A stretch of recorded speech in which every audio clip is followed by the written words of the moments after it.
મિત્રો આવી રીતે વાટીએ ને મસાલો, આદુ, લસણ, લીલા મરચાં, લાલ મરચું બધું અંગત સાથે જ વાટી કાઢ્યું છે અને મસ્ત પછી દાળ વઘારું. જુઓ,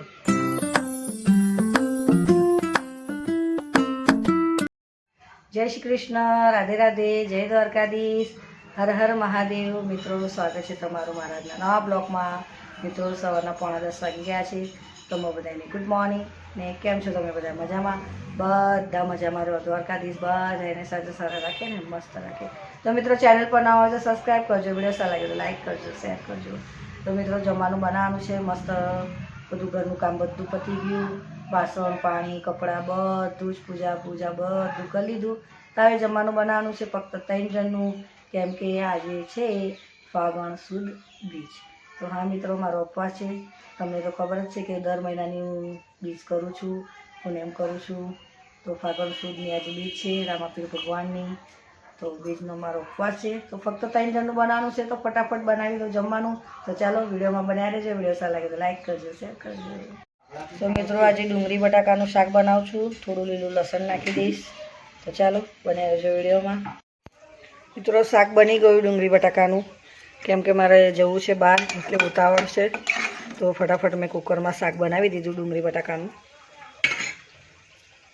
મિત્રો સાંજના 5:45 વાગી ગયા છે અને જમવાની શરૂઆત કરી દીધી છે. એક બાજુ ભાત મૂકી દીધો છે અને એક પા દાળ બાફવા મૂકું.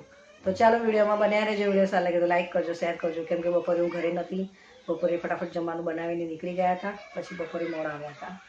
તો હવે સાંજની જમવાની તૈયારી શરૂ થઈ ગઈ છે. આજે ઉપવાસ છે, ફાગણ સુદ બીજ. તો ફટાફટ જમવાનું દાળ ભાત બનાવી દો. તો વિડીયોમાં બનાવી રહેજો. કુકરમાં ભાત મૂકી દીધો. અહીંયા દાળ ધોઈને મૂકી હતી મેં. તો હવે દાળ બાફવા મૂકી દો.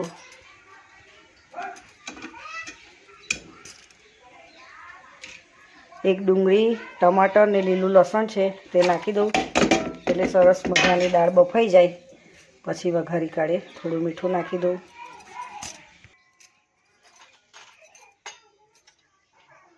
થોડી હળદર નાખી દઉં. તો ચાલો હવે દાળ બાફી દઉં.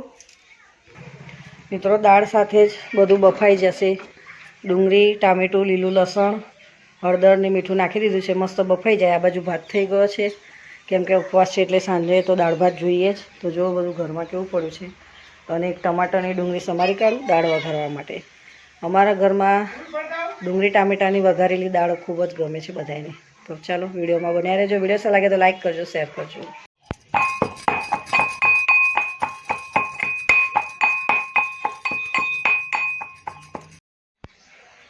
જો મિત્રો દાળ મસ્ત બફાઈ ગઈ.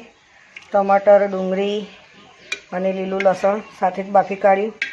અહીંયા રઈ મૂકી દીધી છે. આ એક ડુંગળી કાપી વઘારવા માટે, એક ટમાટર અને મસાલો વાટ્યો મેં. આદુ, લસણ, લીલા મરચાં, લાલ મરચું ને હળદર બધું સાથે જ વાટી કાઢ્યું. તો ચાલો હવે જીરું અહીંયા થઈ ગયું છે. તેલ ગરમ, જીરું નાખી દઉં.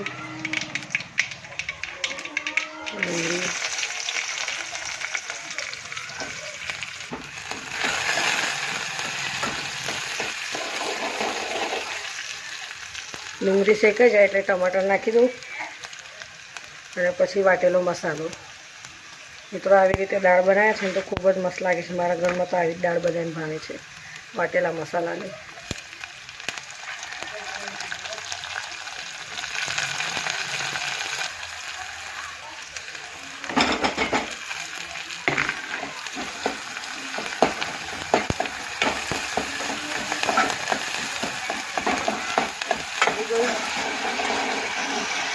આવી વઘારેલી દાળ બહુ ભાવે છે અમારા ઘરમાં બધાને.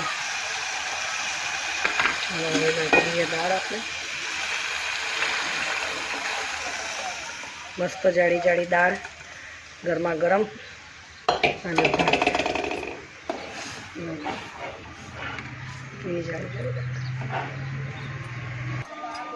મીઠું નાખી દઉં. હવે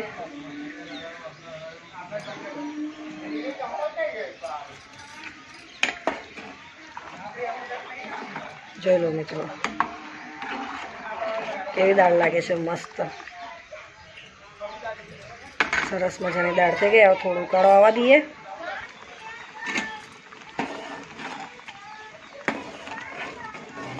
બહુ તીખી નહીં ને બહુ ફીકી નહીં, બધું મીડિયમમાં. પણ આવી રીતે વાટેલા મસાલામાં બનાવે ને દાળ તો ખૂબ જ સરસ લાગે છે. તો ચાલો હવે મારી દાળ પણ થઈ ગઈ, ગેસ કરી દો બંધ. જોઈ લો મસ્ત જાડી જાડી દાળ તૈયાર થઈ ગઈ મારી. હવે ઉપર નાખી દઈએ ધાણા. ઉપવાસમાં દાળ ભાત ખાઈએ તો બહુ સારું લાગે નહીં. ચાલો દાળ બનીને તૈયાર મારી. સિલિન્ડર કરી દીધું બંધ, ગેસ થઈ ગયો સાફ. જોઈ લો એકદમ ક્લીન પ્લેટફોર્મ.